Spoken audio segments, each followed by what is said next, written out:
Good evening and welcome. It's great to see so many of you joining us here at Southampton University, but also welcome to all who are joining us via the live stream. My name's Bethany Squires. I'm a member of the Christian Union here, and I'm also a third-year Natural Sciences student. We are really excited to be joined by Peter Atkins. He is an emeritus professor in chemistry from the University of Oxford. I know I'm not the only one in this room who has suffered at the hands of his physical chemistry textbooks. I'm equally excited that we are joined by John Lennox, who is also an emeritus professor in pure mathematics from the University of Oxford. He had written many books and done many lectures discussing the topic of science and faith. Finally, we are joined by Justin Riley, who hosts a show on Premier Christian Radio which brings believers and unbelievers together to discuss topics. And all that's left to do now is to hand over to Justin, our chair. So please join me in a round of applause for our guests.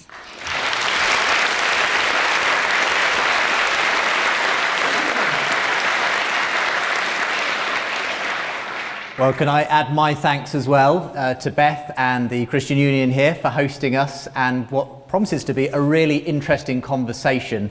I am Justin Briley. As Beth mentioned, I run a radio show and podcast called Unbelievable, which every week brings Christians and non-Christians together for dialogue and debate. And I like to say that we create conversations that matter. And I think tonight's conversation really does matter. I'm also very much looking forward to the fact that many people around the world will be joining us for this conversation. We're being streamed to a nearby church, but also all over the world via the YouTube channel. So welcome if you're watching via any of those means. After the time of discussion, as Beth mentioned, there will be some time for questions, but all your questions are being taken by text this evening. And I will, as they come in, if appropriate, scatter some into the conversation as well. So we look forward to reading those and answering them later on in the evening. Let me just again give a brief introduction to both of our guests tonight. We're so fortunate to have John Lennox and Peter Atkins with us tonight. John Lennox, Emeritus Professor of Mathematics and Philosophy of Science at the University of Oxford.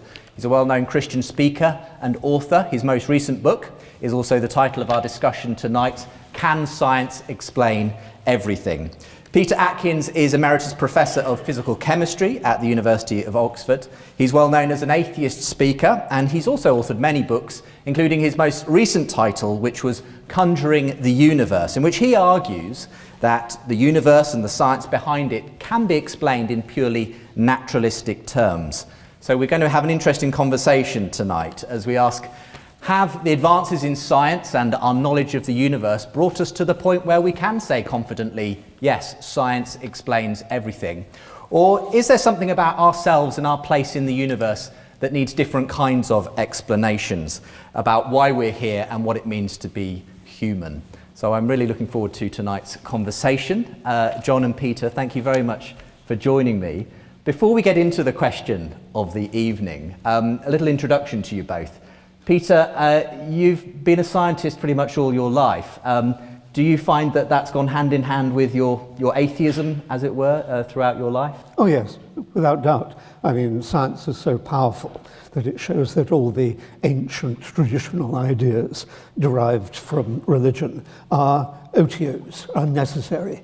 And so science is a wonderful way of explaining the world. And I think we humans should be delighted that we have brains sufficient to unravel the secrets of the universe and discover the fabric of reality. It adds joy to the beauty that we're surrounded by. Would you say you've always been a non-believer in that sense, or was there ever a point at which you did have any glimmer of faith in your life? As a child, I was sent to church by my parents, because in those days parents wanted children out of the way for bits of Sunday. But as soon as I got to university and started to think for myself, I could see that religion was a fraud. Right. Well, I'm looking forward to engaging with you on the subject tonight. John, a little bit of background to yourself. You grew up in a faith environment, but not one which was unquestioning in a sense.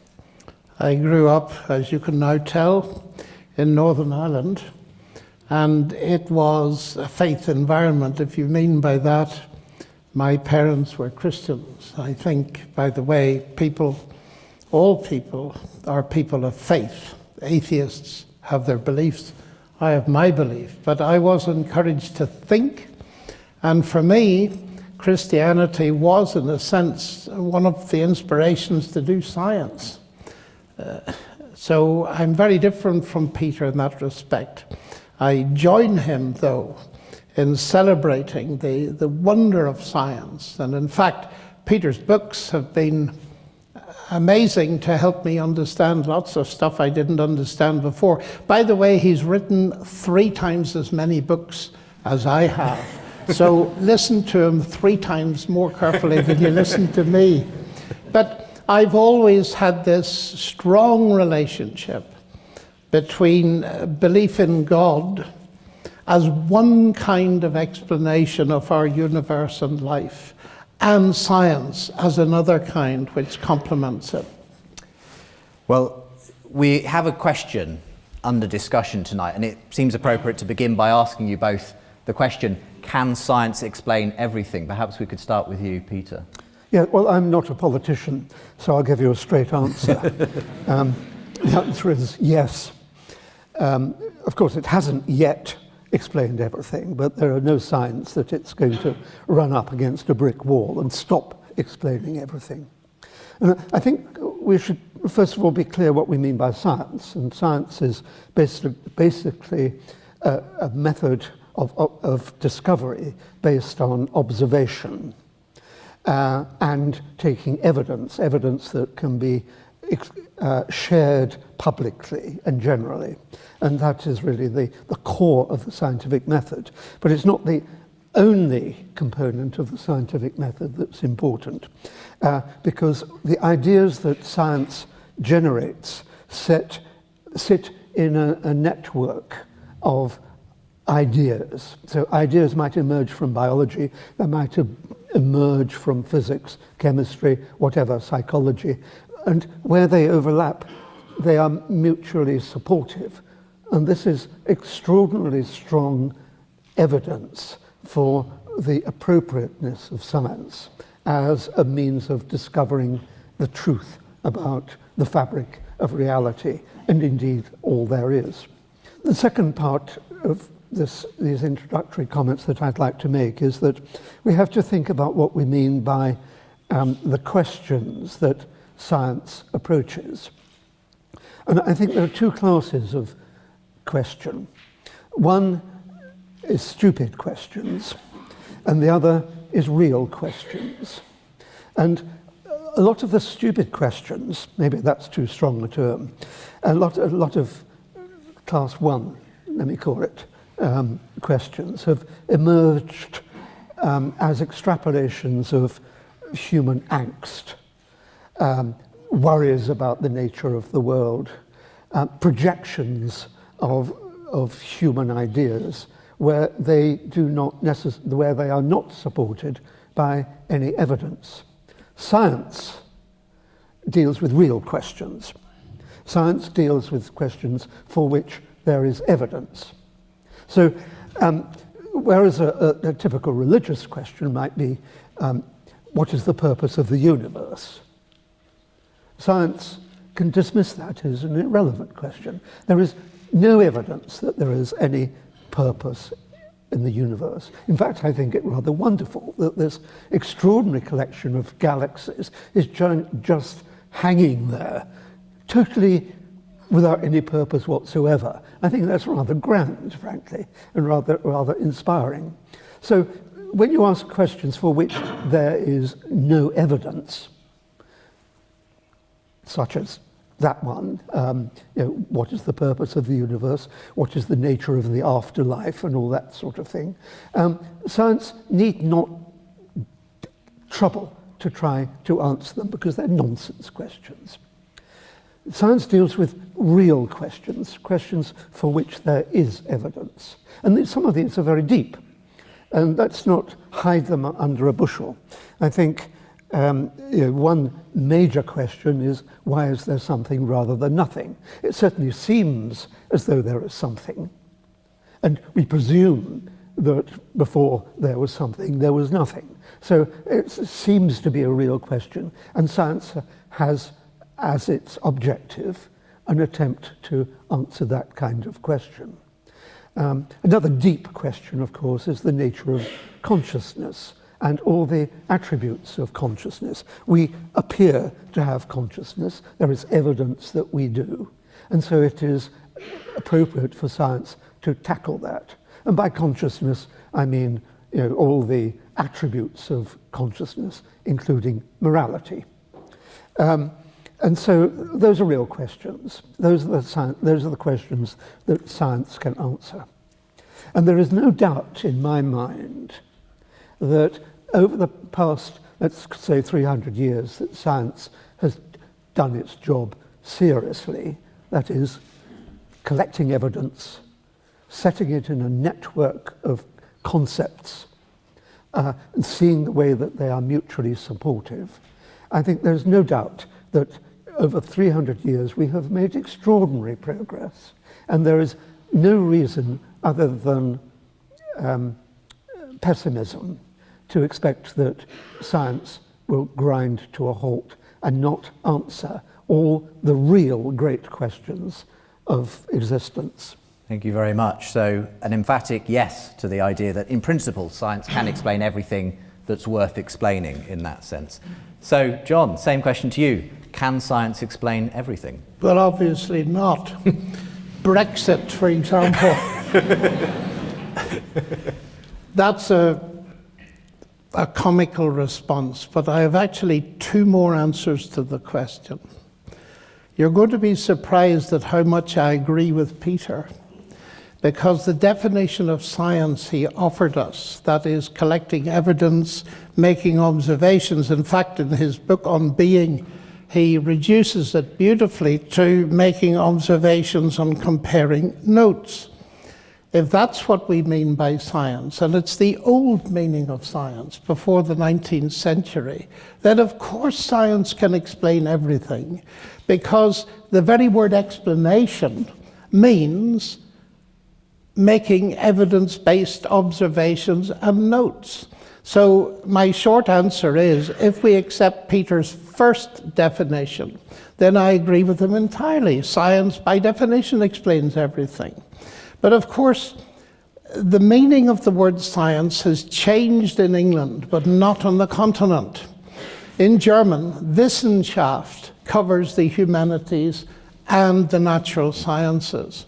And when people these days say science can explain everything, they're not referring simply to making observations and comparing notes at all. For instance, that would apply to any historical or forensic examination.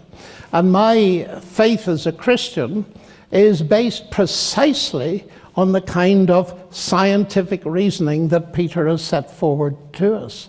The main issue, I think, in discussion today is not whether that kind of evidence-based thinking and observation can come to every conclusion. Let me just say, by the way, that from the Christian perspective, Luke, the writer of the third gospel, tells us that that is exactly what his method was. He consulted people, he made observations, and then he put them together. So we'll call that science one. What is, of course, at stake today is the question, can the natural sciences answer every question? And there I think that that is simply not the case. The Nobel Prize winner Peter Medawar, many years ago, he wrote a very interesting book on the limits of science. And he said, we do science a disservice, natural science, if we think it can address any questions. And every question. And he referred to the basic questions of Karl Popper, the questions of a child. Where do I come from? Where am I going? What is the meaning of life? natural science doesn't answer questions like that.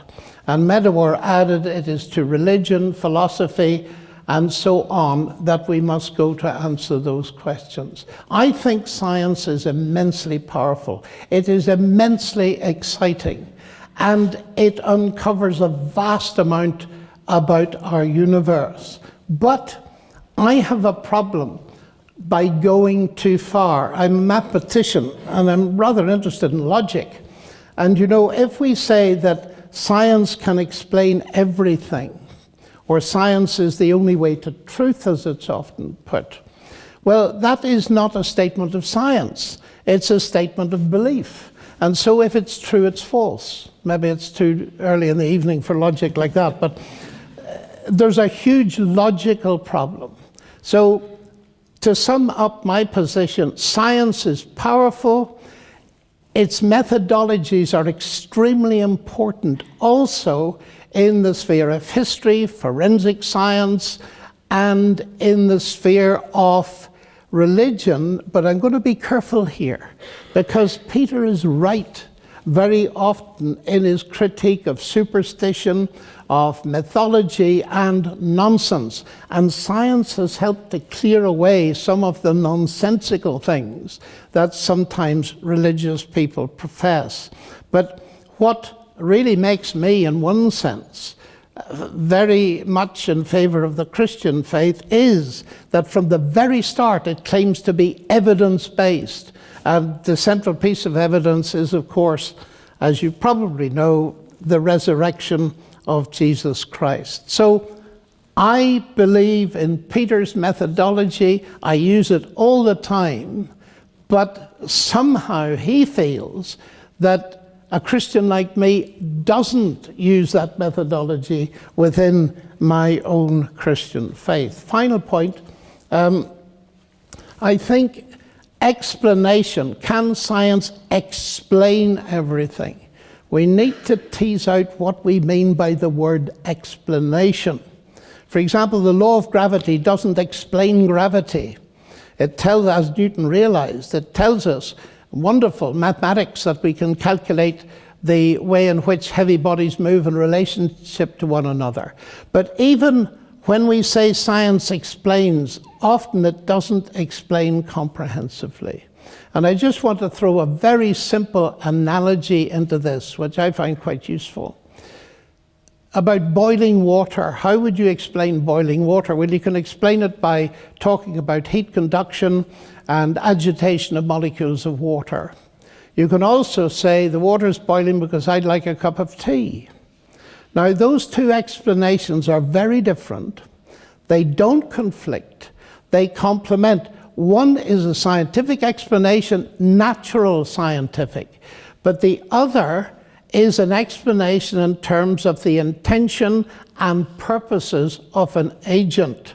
And Peter said quite clearly that science doesn't go in for that kind of purpose, but that doesn't mean that kind of purpose doesn't exist. In fact, people have been enjoying tea for millennia before they knew anything about the theory of heat in physics. So what I want to say is this: the God explanation is different from the science explanation. God no more competes with science as an explanation of the universe than Henry Ford competes with physics as an explanation of the motor car. Okay, thank you. Great introductory statements from both of you. I'm sure there's lots you want to respond to there, Peter. Where do you want to begin? Well, there's so much nonsense to hack away from. This may be the phrase of the evening, yes. Yeah.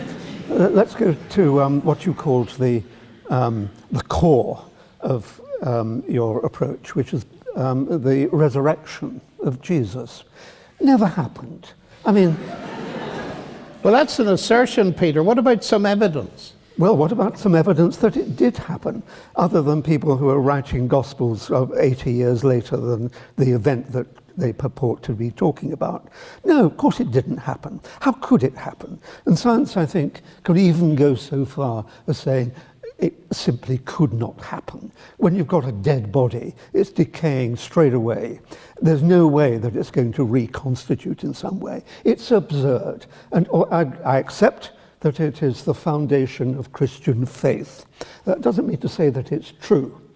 And so let's dismiss that as something that simply has no evidence whatsoever of any credible Before we nature. dismiss it, let's hear a response from John, because obviously this is an important issue. What counts as evidence and what are the assumptions we make? I suppose you would argue that science cannot explain the resurrection. Well, I wouldn't quite argue that way. I would say that science cannot forbid a resurrection, because you see, science proceeds on discovering the regularities to which nature works and has done a very impressive job. And the fact that we know that dead bodies don't normally rise, that is a law of nature in that sense, means that we recognize something very special happened, if it did happen. Now, there are two issues here. First of all, there's the in-principle one, which always ends up in talking about David Hume, who said that miracles are violations of the laws of nature. And I do not believe they are. That's point number one, and I can go into that if you like. Do you want me to? Do you want to believe? Well, we might as well, since you Yes. raised Well, it. you better define a miracle. I think a miracle is defined as something that is against the laws of nature. But I don't define it like that at all. A miracle, miraculum in Latin simply means something to be wondered at, but we're talking about something supernatural. Now, it seems to be very clear that when Hume said miracles violate the laws of nature, he was really not understanding. And the great interpreter, Anthony Flew, of David Hume. No. Sorry? Oh, sorry, go ahead. I think he was going to object to the raising of Anthony Flew. Oh, well, I'll not raise Anthony Let's Flew. get back to raising He has Jesus, died and hasn't risen. I do, I do see that point. But the point is this. C.S. Lewis long ago told a little analogy. If I stay in a hotel tonight, put £100 in a drawer, and do the same tomorrow night, there are £200 in it. 1 + 1 = 2.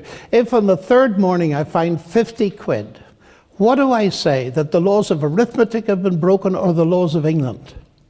Clearly, I say the laws of England have been broken. How do I know? Because the laws of arithmetic have not been broken. It's our recognizing of what normally happens that helps us to see an exception. Now, if I were claiming that the body of Jesus rose from the dead by processes, natural processes going on in the grave 5 minutes before we happened, yes, that would be wrong. But I'm not claiming that. What Christians claim is that the God that created the universe and built the regularities into it is capable. Pure speculation. Well, Wait a minute. No, this John is to finish his point. this isn't speculation. Well, Let's listen and then you respond, Peter. Peter, it's dead easy to say it's not worth listening to. You tempt me to say that about some of the things you say, but I'm not going to do that, because it seems to me it's very important to listen to what Christianity claims before you judge it. And what is claimed is the God who creates the universe and sustains it is not subject to laws as if they were laws of a land. He set up the regularities and he can feed a new event into them. And the claim is, and with this I finish, that God raised Christ from the dead by an input of colossal power. Oh, Jesus. Well, you've got it, Peter, in one. No, I mean, this Well, is... that is the claim at the end of the day. But, I mean, this is... everyone knows here that's nonsense. What you're inventing is an agent who can do anything he likes. He or she likes, I suppose you have to say these days. And so it is the laziest way of accounting for observations, sometimes observations that were never actually made. Religious explanations which resort to God did it are intellectually lazy. I won't use a stronger term than that, but I do think that they are lazy, because, I mean, what does it mean as an explanation? You lie there saying, oh, God did it, and everyone says, oh, I understand now. religious explanations are easy to accept by the unthinking. Science is difficult to accept because it involves a lot of thought. You really have to tease out the processes by which an event occurs. You can't simply say, and God did it. You've got to go through, in biology, you delve down into, if you like, the chemistry of the organism. In chemistry, you delve down into the physics of the underlying processes. And I accept maybe in physics, you have to delve down into the underlying mathematical fabric of whatever I mean by that. It's jolly hard work, and you've got to work on it.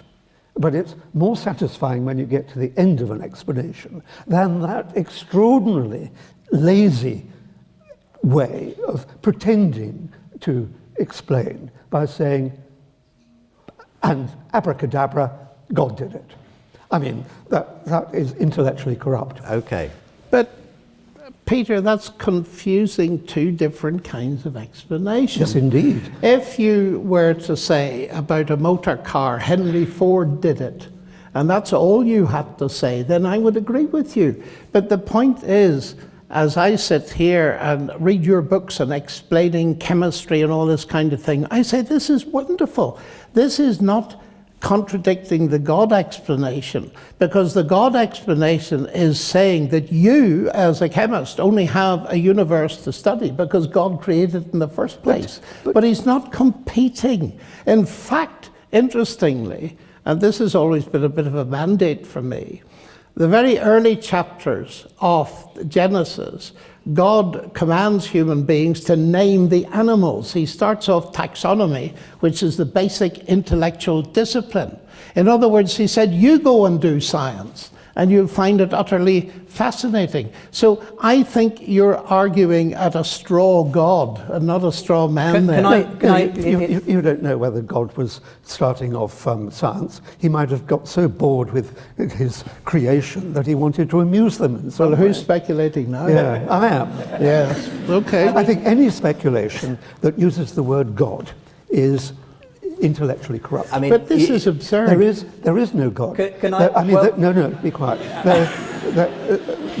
There is not one jot of evidence for God.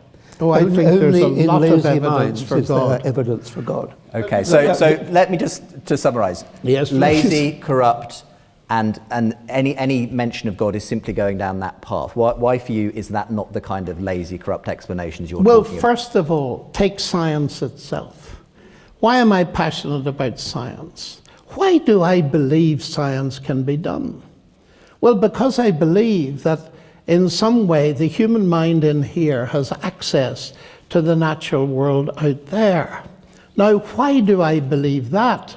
And sometimes I ask my atheist friends, I've never asked Peter this, but so he's excused, but I have asked many of them.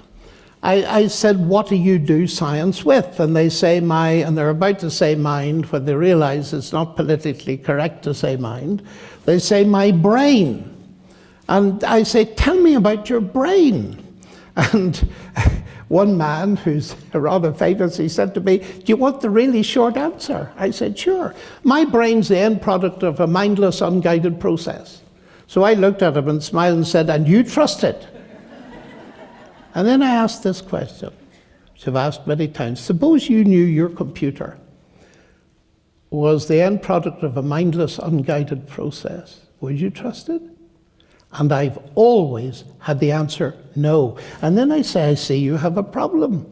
In other words, your atheist materialist stance undermines my trust in the rationality I need to do science. Now, if you flip the coin, modern science exploded in the 16th and 17th centuries, and its pioneers, Galileo, Kepler, Newton, Clerk Maxwell, and so on, were all believers in God, most of them Christian. And the point is, it was their belief in God that didn't hinder their science. It was the motor that drove it. So for two reasons. One, the legitimizing of doing science at all is one of the reasons I believe in God. God as an explanation makes more sense. It has explanatory power. The atheist explanation, as even some atheists like Thomas Nagel these days are beginning to see, undermines confidence and rationality. So John's argument essentially then, Peter, that the very fact we can do science points to a rational logic behind the universe and behind our ability to understand it, that is I suppose, fits better with the idea of a God behind that's what I'm saying. mind, rather than the idea that this all is by chance, it's a random accident. For lazy minds, that's certainly true. The trouble is that the philosophers are pessimists, basically, because they get paid to doubt, and they doubt the capacity of human understanding. Scientists are optimists. They think that given time, given collaboration, hugely important, they will arrive at explanations that do not require the insertion of words like God. God is no more than a word, frankly, which is used to disguise the inability to comprehend something. So theologians obfuscate. We've heard that in good measure this evening, if I may say so. While theologians obfuscate, scientists illuminate. And we are showing that somehow or other, through evolution, only through evolution, we have developed brains which are capable of extraordinary understanding. Now, if I can take a moment just to wrap a warning around that at the moment. Do we have brains that are big enough to understand absolutely everything? It's a legitimate question. Or are we like a dog in a room, which a dog could not understand classical physics, although we humans think we can understand classical physics. But we have to confront the possibility that our brains are not strong enough to understand absolutely everything. And I think we might even be moving towards an agreement there. But there's different kinds of understanding, as John was saying, but of a different kind from what John was saying. Take quantum mechanics. You can formulate equations in quantum mechanics and solve them to an extraordinary degree of precision. But there are aspects of quantum mechanics, like quantum entanglement and so on, which we might never be able to understand, because we humans have been brought up in a world of classical events. Usually, I mean, as we dropped from the trees, we found that the world was largely classical. It's in the 20th century, 21st century, that we've discovered the quantum behavior of this extraordinary kind. Now, it might well be that our brains simply are not equipped to understand the quantum phenomena that we are discovering. But we can still do the equations. We can still solve it to arbitrary precision. I think that means that we, in a sense, have understood the fabric of reality, let's put it that way, even though we can't intuit the fabric of reality, because our brains are constructed classically and not quantum mechanically. So I agree that there may be limitations to our understanding, but they are understanding of that kind. I have no difficulty with that, because the one thing I would never say is quantum mechanics is extremely difficult. I don't understand quantum entanglement, therefore God did it. I would never dream of reacting like that, because trying to understand quantum entanglement, that is the job of science, that is the job of physics, and you keep going, as you suggest, until you run out of brain power. You see, God answers a different kind of question which spurs science on, it doesn't inhibit it. No, but now, Peter, one little question to you. I think this is a very important point, that science is a motivation. God is a motivation for science. A motivation. A motivation for science, and I think we ought to spend a moment on that. I think God is also a great motivation for art as well. Yes. Wonderful pictures, wonderful music, wonderful literature, all induced by belief in God. But it doesn't mean that the God actually exists. It simply means that you believe that he exists. So I was going to say that the very book you wrote, the statement you use at the beginning is, I think, from Bacon, and who was, of course, a believer. Well, they all were in those days. So is that what you're saying, that in a sense, whatever John says about the religious sort of faith of the pioneers of science, it was just the nature of things? To them it was real, and indeed it did motivate their excellent work and inspiring work in some cases, and certainly in the humanities. But it doesn't mean to say it's true. Of course not. No, so you don't. But what's the point you're making then, if you're not saying that shows that it's true, John? The point is it doesn't show it's false. And your little comment there was they all believed in God in those days is also false. Because it's very interesting when you think of the rise of modern science in Western Europe. I've mentioned that. But it was Richard Dawkins put this to me years ago in one of our debates, and I made the point which I now make. Everybody didn't believe in God in those days. The Chinese didn't. And there was very interesting research done by Joseph Needham in Cambridge. He was a brilliant sinologist, also a chemist, I believe. And he did research and wrote the huge volume, many volumes of the Dictionary of Technological Achievements in China. And he was very puzzled why abstract science of the kind we know did not arise in China. Now, he was a neo-Marxist, and he tried to explain this on the basis of his atheistic Marxism, but he couldn't. And in the end, he came to a fascinating conclusion. He said, in the end, the only difference I can see between the East and the West, they discovered technology, but not science in that sense, is that the East did not have the unifying concept of a single rational creator who created the universe to work on such laws. But it doesn't mean to say that having the idea that there is one is not the same as there being one. So, but Peter, that's obvious. The thing is, it doesn't make it false, but it's part of the cumulative evidence for explanatory power, because in most of these areas we're making inferences to the best explanation. And an explanation that makes sense to me, that is that the reason we can do science is the God who created the universe also stands behind the human mind. That makes much more sense than a reason that says we're simply the random product of unguided processes. I want to talk about reasons, because you've both brought this up, and explanations, different types of questions that we ask. Peter, you've said there are sort of nonsense questions that we simply shouldn't be asking because they're not the kind of questions we should be pursuing, like, is there a purpose to the universe?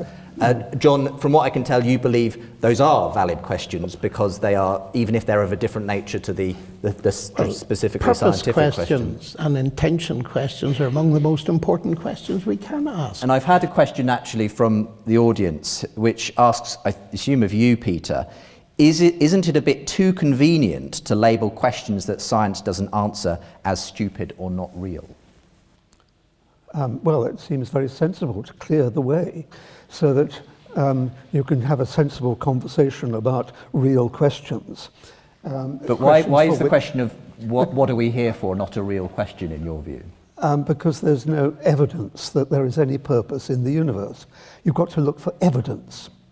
And as I actually did say right at the beginning, I think that the real questions are based on evidence. The silly questions, the fake questions, if you like, are based on extrapolations of human experience, if you like. So we have purposes. I have a purpose for coming here this evening, although I must confess I forget what it was. So you believe in purpose but not ultimate purpose, is that it? Well, I believe that people have individual, temporary, ephemeral purposes. That's fine.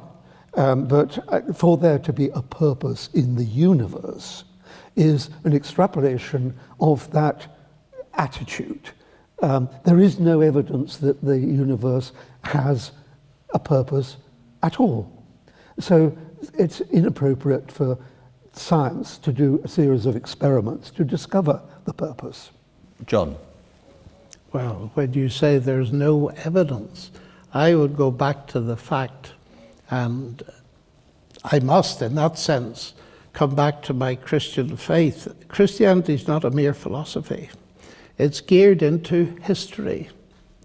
And it seems to me that the whole initial explanation, in the beginning God created the heavens and the earth, that starts off a huge meta-narrative that gives human beings huge significance as made in the image of God. Now, that may be true or it may be false, but does it make sense? It's not one of these nonsense things. It certainly makes a great deal of sense. And incidentally, some of the brightest minds in history have spent years thinking about these things. I've just read through Anthony Kenner's Modern History of Western. Yes. Great 1,000-page. Yeah, I know. Brick. I've read it too. 900 of those pages show what a waste of time philosophy was when people were worrying about the nature of God and his or her the properties. Philosophy, just famous St. Augustine, Thomas Aquinas, you name them, completely wasted their lives by thinking about non-questions. It's only when... But that's your belief, Peter. Yeah, but there's no evidence for God. It's the basis of that's the core of my belief. That's what we're talking about. But is that an assumption you're coming to it with, Peter? Let me say, there is no evidence for God. That is the rock on which I build my system of explanations. Your rock is a kind of elaboration of that, because this physiologically unlikely event of the resurrection sort of came into it. It's physiologically immensely unlikely, but the evidence of it doesn't stop at the little bit I gave you. You have to think about the whole rise of Christianity from a non-proselytizing group of Jews. Explanations. Well, let's allow John to give at least some explanation, Peter, and then we'll have you respond. The rock in my life is, I'm looking for a worldview, and you have a worldview, it's atheism, and I have a worldview that is Christian, that makes sense of life and gives me a meta-narrative big enough to live for and live in. Now, we've been talking tonight, all up to this time, about science and evidence that might come from the natural world. I believe that the natural world, with its laws that Peter writes about brilliantly, and I envy him his ability, those very laws are indicators, to my mind, of a divine mind. The fact that at the heart of biology is the longest word we've ever discovered, the genetic code, is again consistent that this universe is a word-based universe. In the beginning was the Word. All things were made by him. So I see evidence of rational intelligence all over science. But I see that the alternative worldview, atheism, undermines that, although it perceives the very same rational intelligence. And so as explanatory power at that level, but you see, I did say Christianity is not merely a philosophy. And if Jesus Christ really rose from the dead, then that opens up huge possibilities of personal encounter in my life now. And the major reason why I believe that Christianity is true is because, and here comes science again as a base, because Christianity is testable. Oh, nonsense. How can it be tested? Well, Peter, let me face that head on. Christ said when he was on earth. Didn't, but go ahead. Christ said that if a person considered the evidence and came to believe that he was God incarnate, who was dying on a cross to give forgiveness and bring peace with God, well, we can test that.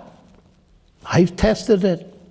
And I've seen hundreds of people test it. I mean, take an example. I was lecturing at Harvard a while ago to a couple of thousand people.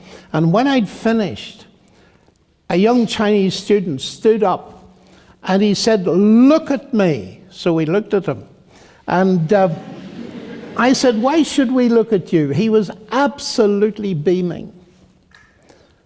He said, "You should look at me because 6 months ago I came to a lecture you gave at Penn State University. I was at the end. My life was in a complete mess.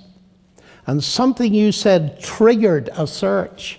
And I started to read the New Testament for myself, and I became a Christian. And just look at me now."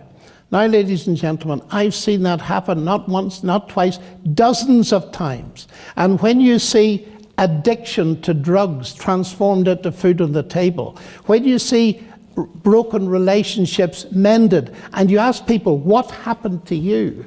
And they say variously, "I became a Christian, I had an encounter with Christ." You begin to put two and two together and make four. And I wouldn't sit here for a nanosecond if I didn't believe that these promises that Jesus made actually can be fulfilled in a person's life today. And that's immensely important to me, the testability of Christian relationship with God. Well, it's a kind of testability that you should leave to the psychologists and the psychiatrists, I think. But I don't mind the psychiatrists. What do you mean, leave it to them? Well, the because they will understand why these people have found the comfort. Let's accept that it may be comfort. But that doesn't prove it's wrong, Peter, to use your argument. The fact that Christianity brings comfort is not evidence against it. It may well be evidence for it. If it brought discomfort and ruined people's it's brought lives... a great deal of discomfort. Ask Joan of Arc, for example.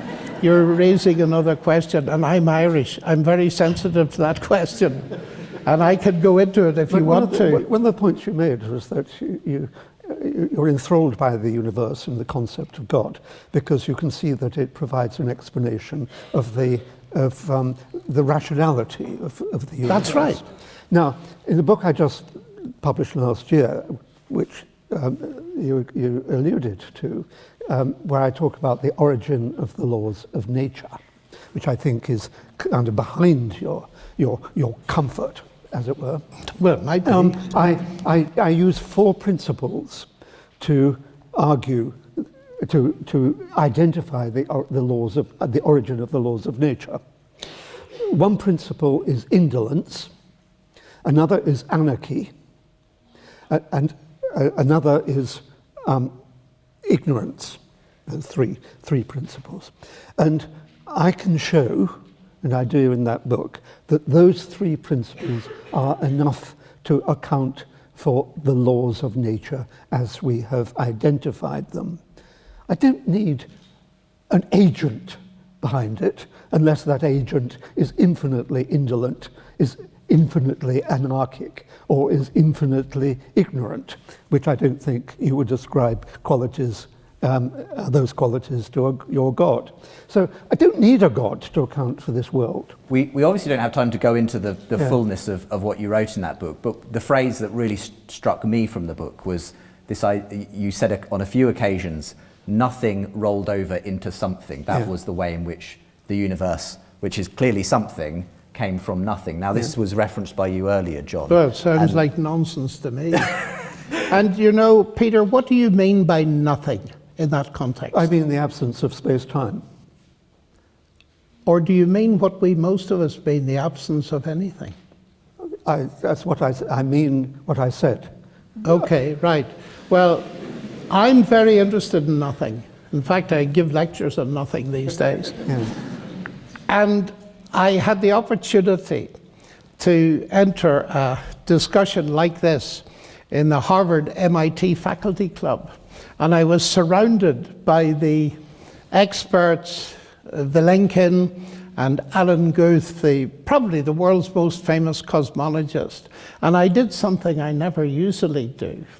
I said I'd like to ask the first question of Alan Guth, who's the father of the theory of inflation and all this kind of stuff. A very friendly discussion. So I said, Alan, look, there's much ado about nothing. And I want to ask you a question. When you, as a cosmologist, use the word nothing, do you mean what all the rest of us mean as absence of anything? He said, no, we do not. Well, he was wrong. He should. Because presumably, if there was a creation, let's try to talk in your kind of language. If there was a creation, then presumably the something that we now experience was preceded by the absence of something. And I presume that we can call the absence of something or the absence of anything nothing. So presumably at the creation, somehow or other, absolutely nothing changed into, I use the term rolled over, changed into something. Is that what by happened? Principles of indolence and ignorance and... No, those come later. Oh, I see. I need to read this, you see, Peter. I'm sorry, you catch me out. But I think... No, let me speak to the point. Let me just finish. So presumably you think that if there was absolutely nothing and it turned into absolutely something, that there was an agent involved in causing that. Is that the creation? I wouldn't quite put it that way. I would say that the universe comes from nothing physical, but it doesn't come from nothing. God is not nothing. In fact, we get the whole thing upside down. We tend to think, partly because of the way we're educated in terms of science, that mass energy and material is the basic stuff of the universe. Of course, now we've come down to nothing being the basic stuff. I would want to say about that is, I don't believe it, but secondly, God is not physical, God is spirit. And the fundamental stuff in the universe is mind and spirit, it's not material. So then, if I could finish, the universe comes from nothing physical, but it doesn't come from nothing. It comes from God who created it. Let there be light, and there was light. And so that is my position. And that's not a position which you believe conflicts with the science we do know of, the Big Bang? Not at all. The Big Bang is wonderful because it simply tells us there was a beginning. And science caught up from the Bible, with the Bible in the 1960s. Because science was tied to Aristotle for centuries, believing that there was an eternal universe. Now we believe in a beginning. Whether you mean a beginning of the multiverse or the universe, it doesn't really matter, because the latest mathematical theorems by Guth, the man I just mentioned, Vilenkin and Bord, say that there is an absolute beginning. So the Bible has said it for centuries. Now, I think you're willing to grant this idea of an absolute beginning, Peter, but for you... Cautiously. Cautiously. I mean, it could be that time is circular. And that we're just seeing a few billion years and it looks straight. But I'm prepared to accept that there might well have been a beginning. But your view is that prior, well, if you can speak of being prior to, that there was nothing and the something came from nothing. Obviously, many people will say that sounds like a contradiction in terms. Well, since we've got something and originally there was nothing, then I think it must be true that nothing turned into something. But what you've got to be very careful about is... It's not a question of nothing turning into something. It's a question of a creator. You see, what science does is to simplify questions till they get to the point that they stand open, perhaps, to being answered. And if you look at the universe as a whole, you can see that it actually consists, I think, and I'm prepared to be accepted on this, of equal amounts of opposites. Take, for example, electric charge. We know that there is positive charge in the universe. We know that there is negative charge in the universe. We also know observationally, because of the great strength of the electromagnetic interaction compared to gravity, that if there had been any imbalance, if there were any imbalance of the positive and negative amounts of electricity, then the universe would be blasted apart and would not have survived until now. So what we've got are positive and negative charges. And what I think happened is that when you have got absolutely nothing, of course, you've got no charge. But at the inception of the universe, that nothing separated into opposites, which accounts for why we've got equal amounts of positive and negative charge. And what separated it? Well, that's the second question. I think you can go on looking at other aspects of the universe, like the amount of energy that there is, and see that when you actually add up all the energy in the universe, it comes to zero. So although it looks as though there's a lot of energy around, in fact, there are equal amounts of opposite kinds of energy. So although I'm not claiming to know how the universe, how nothing separated into opposites, what I think it shows is that science has simplified the question. So instead of having to say, where did all the charges come from? Where did all the energy come from? All it's got to do now, and I admit that it has not yet done it, but it seems to me to be a simpler task, is to say, how did that absolutely nothing separate into opposites? Well, I just separated. Let's go to a final comment and then we'll go to some questions. Well, I would say, Peter, forgive me for being very skeptical here, but I've come across this argument many times.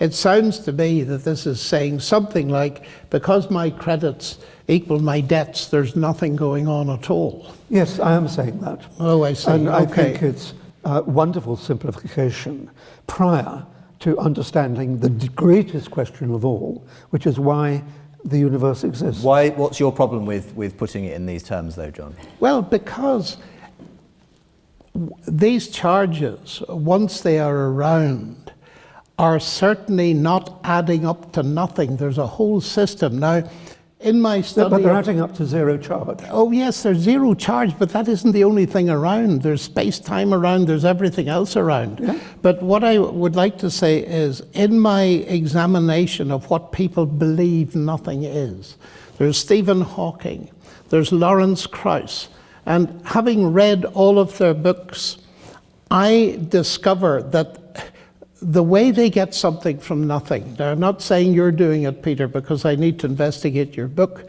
but is by redefining nothing, which is a very clever cop-out. Lawrence Krauss, on about page 5 of his book, A Universe from Nothing, says this: because something is physical, nothing must be physical, especially if you define it as the absence of something. Well, that's sheer nonsense. Yeah, I think that's nonsense. Oh, that's great. Well, we've got some agreement. Oh, that's very good.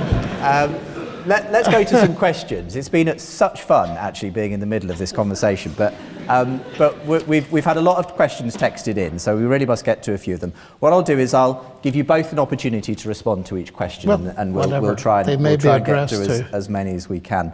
I think this is a really interesting one.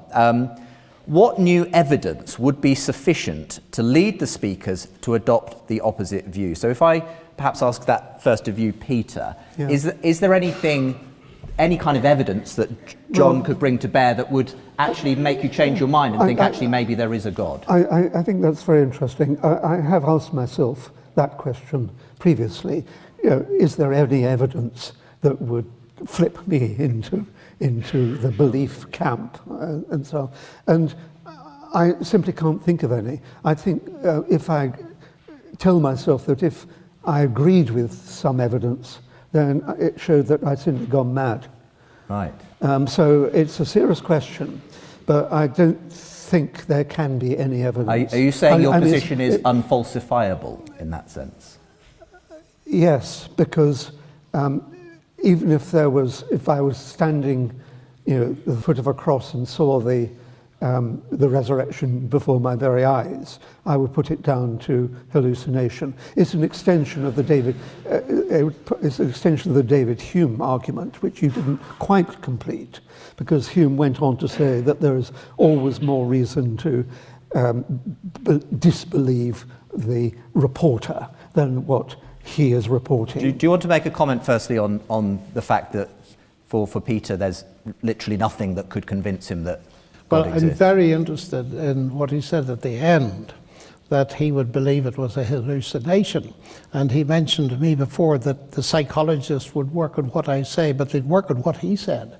And one of the evidences for the resurrection of Jesus actually is the work psychologists have done in pointing out that it could not have been a hallucination. He was seen by over 500 people at once, different times of day or night, and all this kind of thing. But there are things that would reverse me. Okay, tell us what they are. I joined Peter. If you could give me evidence that the gospel writers, for example, like Luke, were not authentic, if you could give me evidence that there's a really convincing explanation that Jesus did not rise from the dead, if you could show me that all the experiences I've had in life with my family and with other people that I would definitively put down to the activity of God, then I'd be prepared to consider.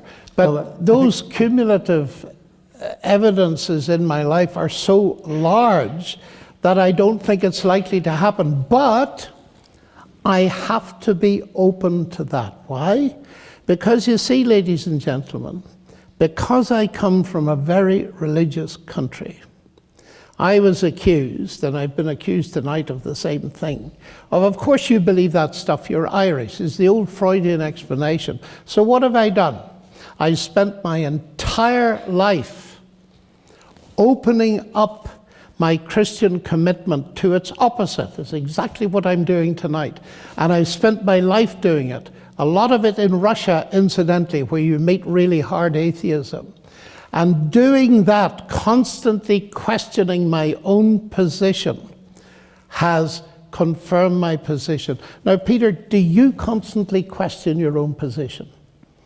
Or do you see no reason to do that? I see no reason to do that. Yes, well, I see great reason to do it because I don't want to be fooled. But I see in you an example of the power of cultural conditioning that takes place during childhood. Well, Peter, I could argue the same. You see, the Freudian argument that says the religion is wish fulfillment, it works brilliantly if there is no God. But you see, I would want to argue that if there is a God, Peter's atheism can equally well be explained as wish fulfillment, the desire never to have to encounter God. The Freudian argument doesn't deal with the basic question, is there a God or not? So I simply think But you see, I want to understand the workings of the world on this side of the grave. So do I. You seem to want to understand them on the other side. But why not of both, Peter? It's a bigger universe than just this side of the grave. Because there isn't anything on the other side. But that's just an assertion. No, it's the lack of evidence. Well, let's go to another question. This is a very interesting one. I'm a scientist and long-standing atheist, says this person. Taking the challenge as a scientist to follow the evidence where it leads over many years, I have become convinced that there is good evidence to point towards an all-powerful, transcendent, timeless creator. But I cannot square this with how I feel. My instincts, my emotions say it cannot be. It's impossible. Do either of you think it's possible to resolve such a dissonance? How, from each perspective, would you proceed? Let's start with John. This person says they feel pulled in both directions. This is absolutely intriguing to me. Why? This morning I had a letter from a very highly educated doctoral a person with a doctorate doing very advanced research who asked me exactly the same question. Exactly the same question. come from atheism, Dawkins-type atheism, and now feels terribly pulled and wondering, this feels so strange, how can I resolve it? My attitude to that is take time. Talk to other people, other Christians, your friends. Find out what makes them tick. And read as much as you can, full of questions. Something like the Gospel of John and so on and so forth. And I believe eventually one can resolve these questions. But it's clear that many people feel like this. And I think it's wonderful if you get that far. And in one sense, they can be resolved. But the last, well, not necessarily the last step, but with many of these things, what the problem we have, especially in our contemporary culture, is the matter of commitment.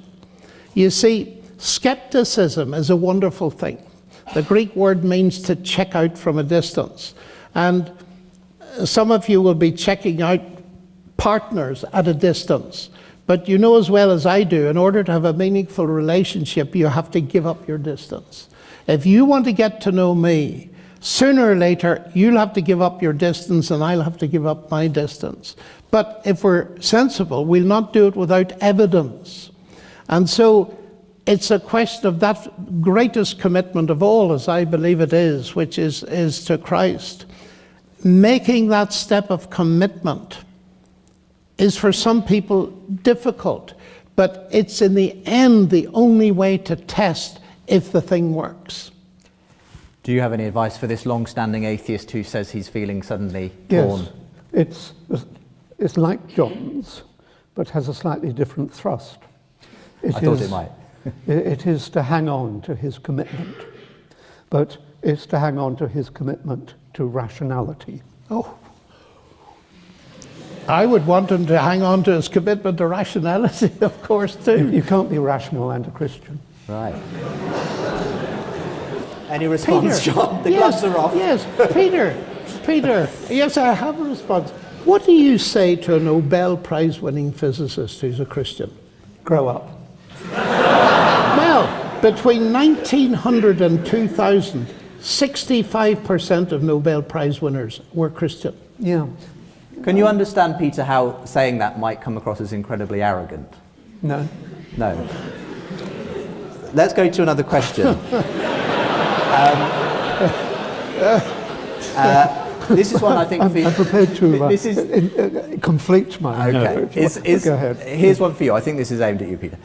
If there is no purpose, what motivates scientists to do what they do? Well, you've got to get through life somehow.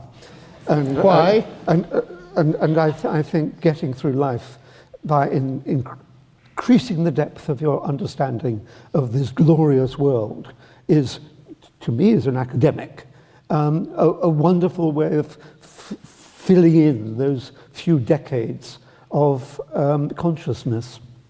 But Peter, that only works for brilliant people like you. I think of the masses of people who haven't got our privileged we're not being education. Sentimental now. Factual. Factual. The vast majority of people will never get within light years of your understanding of the universe. You, with your Christian background, would delude them into thinking that once they're dead, they're going to be jolly happy. Because life is a trial, it's a test, it's a preparation for death, and they're going to have a wonderful time once they're dead. And I think that is such a delusion that it's inhumane. But I agree that it might be sensible in some cases. But if there is a God, Peter, you're deluding people in a big way. How? Well, you're telling them there is no God, there's no life after death, there's no resurrection, there's no ultimate hope in your atheism. No, absolutely. I know that. So it's hopeless, ultimately. I have no hope for life after death, but I do have every hope for enjoying this life while I have the privilege of being alive. Yes, but That's many the people hope. don't. And the vast majority of people, for instance, will never see justice in this life. Yeah, and if death is the end, as you say, they'll never ever see justice. No, I can agree that if we're no longer talking about the truth, we're talking about helping people. You believe in truth. If we're no longer talking about truth, we're helping people get through often very difficult, challenging lives, then I can see that in some cases religion can be palliative. It can be a great comfort to them. It's a false comfort, but they don't know that, and it might just help them get through difficult times. I have no objection to that kind of therapy, but to confuse that with truth is, to me, intellectually inimical. Let's go to another question. Maybe you'll start this one off, John. Why would God create atheists? Well, he wouldn't create atheists. I mean, God creates human beings in that sense in his image.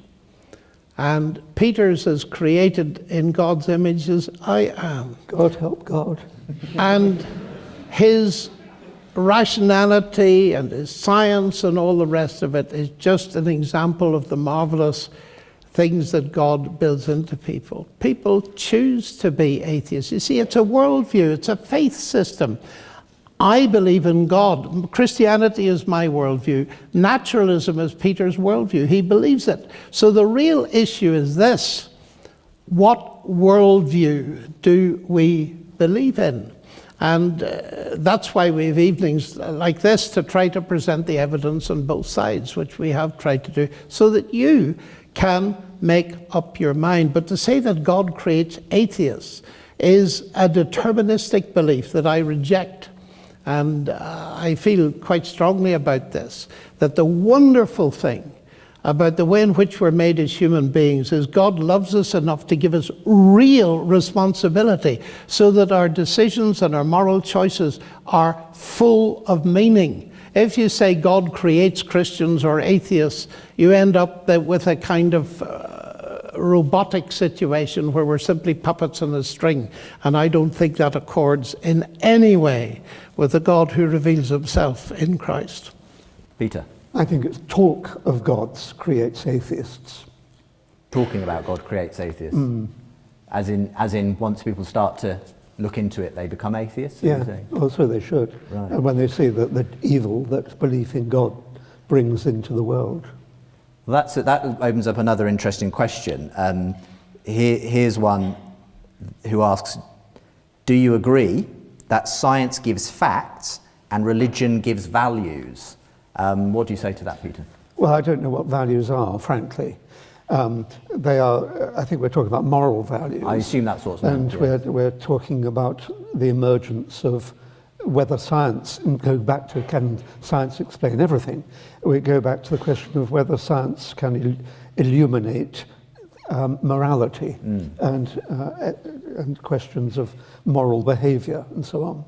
And I think it can, because we behave in ways that are governed by the infrastructure that has emerged through evolution. I mean, it's really, we who've been on this earth for, say, 4 billion years or so, have evolved into us, and we found ways of behaving, and we call that our current moral precepts. Right. But we're not just red in tooth and claw. I mean, we're also coated in the milk of human kindness, in the sense that in quiet moments of contemplation, we can consider the consequences of our actions. A tiger can't, a man can. And I think it's, to understand the emergence of morality, we have to think of the infrastructure emerging from ethology and But would evolution. you grant the question of the fact that religion could be a factor that helps people to develop those moral values, even if you think it's ultimately got a scientific explanation? It might be thinking backwards. I imagine that I suspect that quite a lot of what Jesus said, or his purports to have been said, were reverse engineered to make him sound like a jolly nice chap. And he probably was quite a jolly nice chap, if in fact he ever existed. So I think, the Bible is a kind of collection of, it's a handbook on getting through life more. Same question, I suppose, then, John. This morality, firstly, I suppose, responding to Peter, can it simply be accounted for by a sort of evolutionary cooperation produces? I don't think so. I think you can base virtually any kind of morality on theories of evolution. If you take the nature red and tooth and claw view and survival of the fittest, you'll end up in Auschwitz. But I did go beyond that. I said it was larded with the milk of human kindness. Yes, well, that comes I from was just about to say, Darwin favoured ants, and if you watch ants, you can get a good argument for altruism and cooperation. You can build any kind of morality on animal behaviour you want. My view is that you cannot get morality from science. Science can comment on it. Science can tell you whether a fetus suffers pain, for example, but it cannot decide the morality of what you do with that fetus. No, but it can understand. It can understand. And I'm not saying that it can make predictions or anything like that, but I think it can understand the roots of morality. Well, I'm not sure that it can. I think it's much better to understand the roots of morality through scientific investigation, which includes anthropology, ethology, and so on, than it is simply to adhere to a collection of folk stories as written in various Well, all of this tracts. is wild speculation. But if I come back to the question of morality and science, Einstein made the point once: you can speak of the ethical foundations of science, but you cannot speak of the scientific foundations of ethics. Well, I think that's nonsense. Richard Feynman, who won the Nobel Prize for Physics, points out that the laws of nature don't come along with rules on what we ought to do with them. But evolution does, and ethology does, psychology does, philosophy does, and all that these are... But saying evolution does is no different from saying God does. It's just putting a label on a non-explanation. But let me come to this, Peter. You slipped in one or two things which troubled me. And one of them was, if Jesus ever existed. Now, you're interested in science and evidence. I do not know, and I've read most of them, an ancient historian in the world who would question not only the existence of Jesus, but the basic facts of his life and so on. People who study these things, and it worries me when a person like you says, if he ever existed. Well, you should because the evidence is there that he did exist. You should read more widely than you clearly have done. I mean, there's plenty of scholars who've questioned the historical existence. And if I might say so, Richard Dawkins quoted one of them. Dawkins does believe that Jesus exists, but he says a good case can be made out that Jesus never existed. And he mentions Professor Wells of London. He didn't tell anybody that this is a professor of German, not an ancient historian. So I'm afraid I have read both atheist ancient historians, Christians, agnostics, all the rest. They are agreed basically on this. So it seems to me that if you're interested on making observations and notes and science in that general sense, then Jesus' existence is scientifically established. It's rationally established by historical science. I don't know what percentage I put on that. Maybe 80% true, but I don't think 100%. Let's talk about a question that relates to this question of morality in science. So someone's asking, can science help us answer how we should use the technology it gives us? Peter, do you want to start us off on that one? Oh, that's a tricky question. I mean, that takes us into the realm of politics and so on, which, in a sense, then I suppose you have to level at me the accusation that here is something that science can't explain. But then I say to myself, well, can I understand politics through scientific investigation? And that's an interesting question. I think you need to know the psychology of the politician, if they have any. Some clearly don't. You have to look at their general upbringing and attitudes in a scientific way, maybe a statistical way. I think you can bring to bear the scientific method on to questions about how political decisions how we should act and emerge. I suppose it's that age-old thing that very often people say science can build us an atomic bomb, but it won't tell us whether we should use it. That's something that we have to decide, and that's the moral questions are different to the scientific aspect. Do you want to comment on that? No, I just think I would have used that analogy when scientists discovered they had this power. They were faced with a huge moral question, and it's often been debated. And at the simplest level, science, chemistry, I believe, can tell me that if I put arsenic in my granny's tea, it will give her a pretty rough time. But science, chemistry cannot tell me whether I ought to do it or not to get my hands on her money. So what does tell us? I mean, I have a feeling, Peter, you're going to say, but God's not the one to tell us what we should and shouldn't be doing. Well, clearly. Since there isn't a God, he's not the one to tell us. This question, I believe, my reaction to it is that actually all humans are morally hardwired in some sense. Now, my belief is that this is because they're made in the image of God as moral beings. But if you leave that aside, the fact is that the research has shown that all around the world, if you put moral dilemmas to people, they will come up with more or less the same answers. There's a basic core of morality. You will find the so-called golden rule, do unto others as you would they did to you, in virtually every religion, non-religion, philosophy, and so on. That doesn't mean to say that God breathed that rule into his creation. I haven't said that yet. I said leave God aside. Yeah, but what I'm saying is there. But through evolution, we have reached that common ground. Peter, I'm not arguing that. All I'm saying is it's there. And the fact is that therefore we make moral decisions, whether we're atheists or not. And often those moral decisions will be absolutely identical. Now, my explanation of that is that this is a result of being made in the image of God. But the important thing in the practical sense is that we do seem to have that common core. Otherwise, society would completely collapse. Of course, but my explanation is not that God did it. No, but evolution did it. My explanation is that we all went through a very similar evolutionary process, which entailed survival not only of the self, but of the group. But that might be part of it. But you know, it's very interesting that even an atheist, like the man that wrote, he's a German, very famous, wrote the book Übergänge, Transitions, what's his name?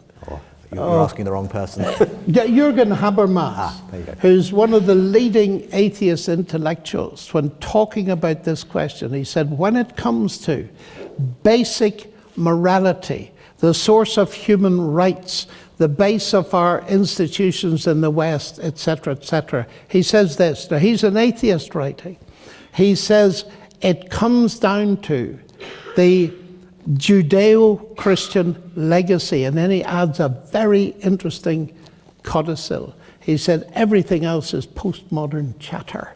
So I would go along with that. I think in this country we owe a huge amount to Christianity at this level as well. Yeah, I think I prefer to live in a Christian country than one, well, let's say an Islamic country, because on the whole, I think you lot treat our lot better. Would we be better off in an atheistic country, though? Oh, by far. Oh, by far. Peter, I spent a lot of time in Russia. Yeah. And I've talked to so many Russian intellectuals.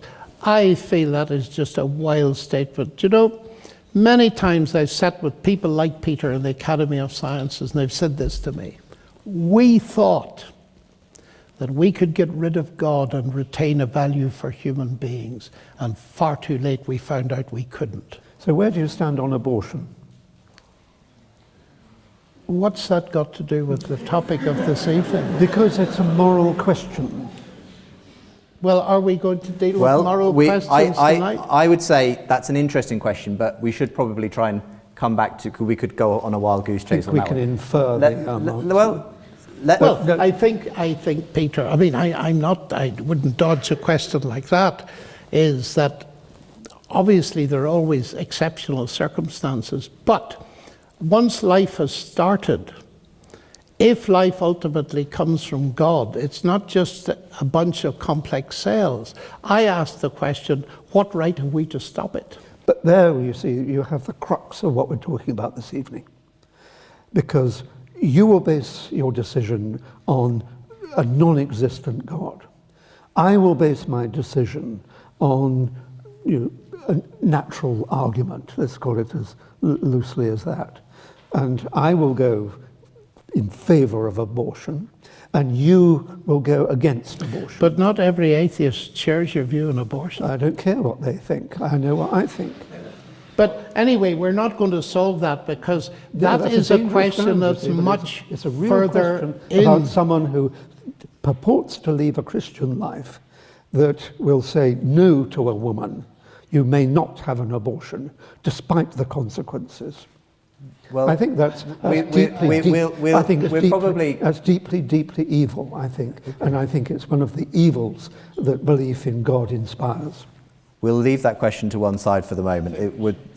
Let's just try and squeeze in two more before our time runs out. Here's one, and I'll just ask for brief statements on these. Would it be fair to suggest that scientific discovery is moving towards or away from the existence of God? Start with you, Peter. Away. Okay. I mean, the more that science progresses, the less it needs supernatural causes. Okay. Succinct. What's your view on this, John? Well, I suspect it's very difficult to look at this statistically, because, they asked this question about 80 or 90 years ago. And it was discovered that about 40% of working scientists believe in God. And it shifted by 2% in 70 or 80 years.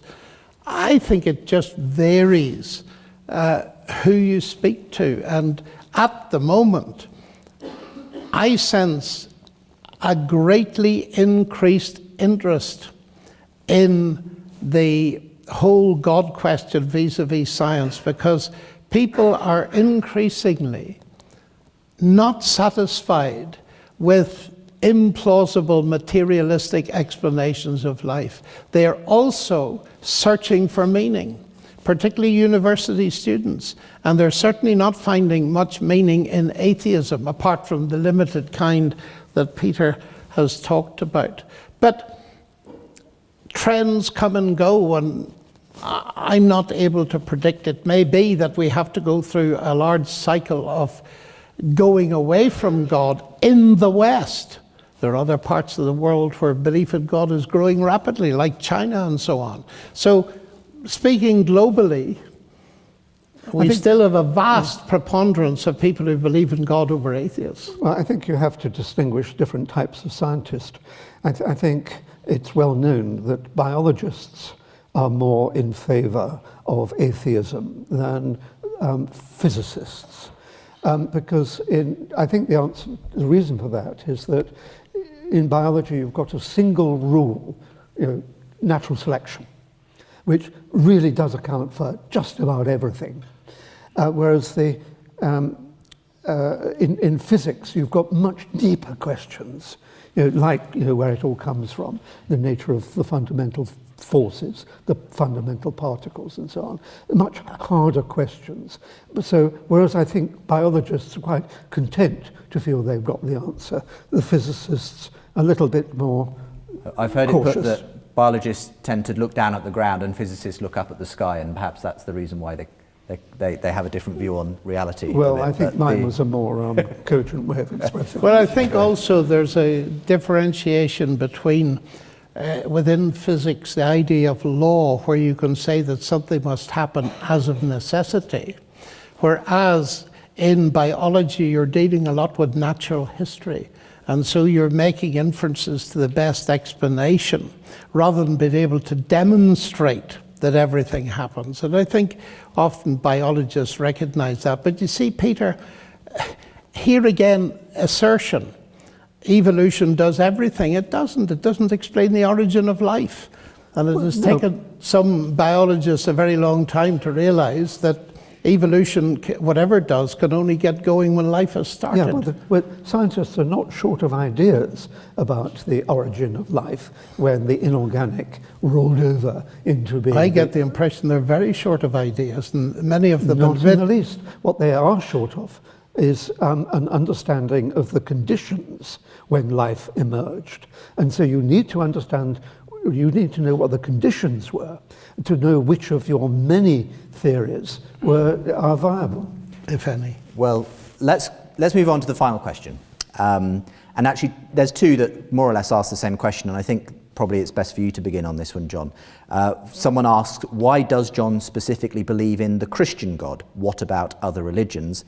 And another person asks a similar question, how is one to decide between the thousands of faith on offer without the use of a reliable method such as science? So why your God and not another one, John, and how do you come to that conclusion in the first place? This is quite a sensitive question, but the only way I can approach it is by Peter's method of rational inquiry. And you see, at one level, let's take the three monotheistic religions. But before I say anything, this is important. You've heard me clearly say that I believe you, whatever you believe, are made in the image of God and therefore of infinite value.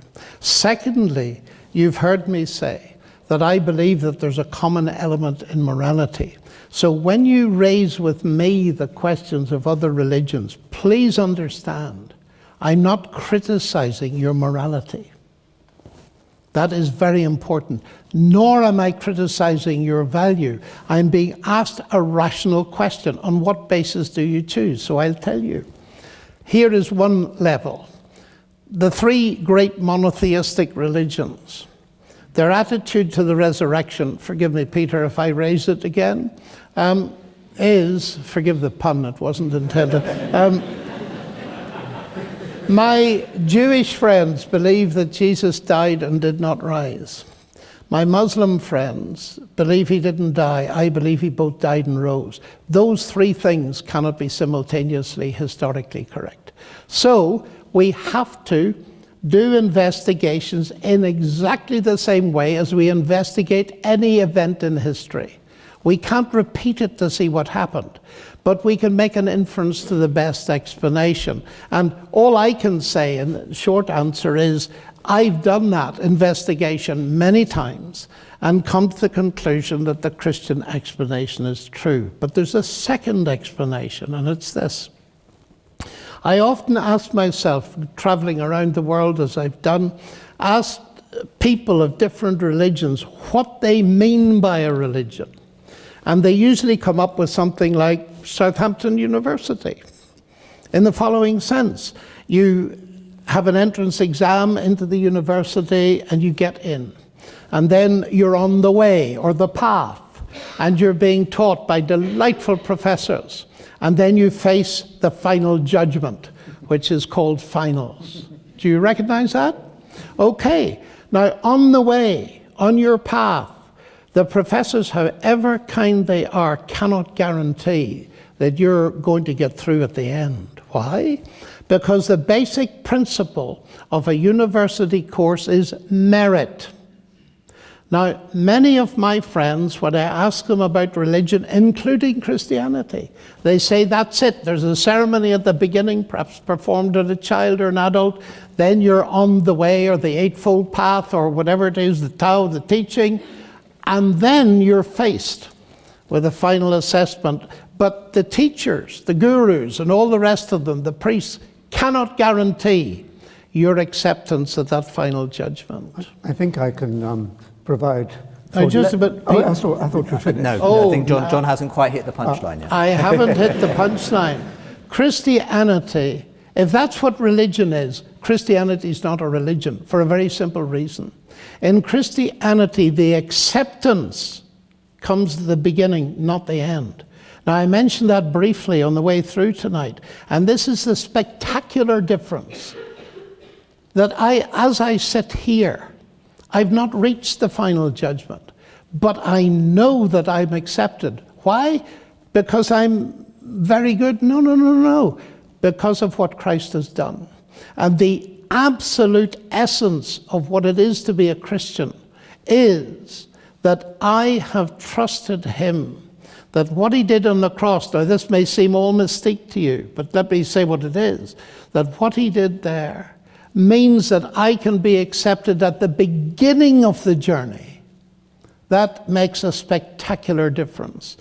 In fact, you wouldn't if it was a question of marriage. Imagine I propose to a girl and say, look, here's a cookbook.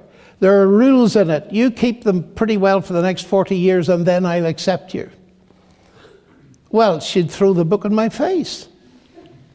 But that's what many of us think of God. No wonder people give up on religion, in my view. You finished. Because it becomes a slavish trying to merit acceptance when Christ is prepared to give his salvation as a free gift. So I'm not doing this evening, for example, to gain brownie points with God. I'm doing it because God has accepted me, and that is the wonder of Christianity to me. Well, if I can help John with a more succinct answer to why he is a Christian, it's simply that he was brought up in Ireland.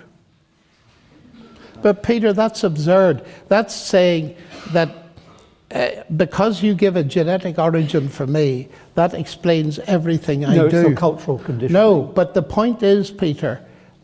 And I've met many Northern Irish atheists as well. There are very many. There are always exceptions. But Peter, I have experienced again and again people changing their worldview, which shows it's not culturally dependent. That was one of the most important questions for me in life. It shows that you are particularly contaminated by your upbringing. Well, it's very nice of you to say so. It's been an interesting evening. We are sort of needing to draw things to a close. Are there any final things we'd like to say that we want to sort of round off the evening with before we go our separate ways? Do you want to start, Peter? Well, science is the way, the truth, and the light. I think I've heard that somewhere before. And now, if I can just enlarge that slightly. We should be proud, as I said right at the beginning, that somehow or other through collaborative enterprise and open-mindedness and communication and mathematization and observation, we are delving into the workings of the world, into, if you like, the fabric of reality, and answering all the great questions of being. We should be proud that we apes who have dropped from the trees have gone so far intellectually. And although I acknowledge that religious belief was a component of that journey, we are breaking out of that chrysalis and taking over the heath. John, final thoughts. Science is wonderful. But the God who gives us a world in which science can be done is even more wonderful. And I'm very thankful that it's not an abstract set of intellectual disciplines, but a person who said, I am the way and the truth and the life. Can we have a round of applause for both our guests?